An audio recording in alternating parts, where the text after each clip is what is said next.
Hello friends, 5 reasons why modern cars don't rust. Humidity, road chemicals, temperature fluctuation, and gravel negatively affect the car body. The paintwork is destroyed, rust appears in place of damage. In a few years, the damaged area turns into a huge rust spot because of which the entire part has to be repaired. If all cars were poorly protected from corrosion, then the bodies of modern cars are covered with several layers of special materials at the factory, which allows them not to rust for 10 years. But a protective coat is not only one way to prevent damage.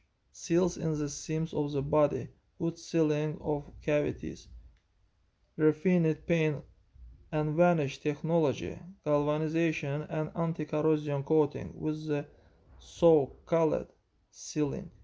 An important part of the anti-corrosion philosophy is high-quality steel. That's all guys, subscribe to our channel, put like and don't forget to put a bell so as not miss new video on the channel.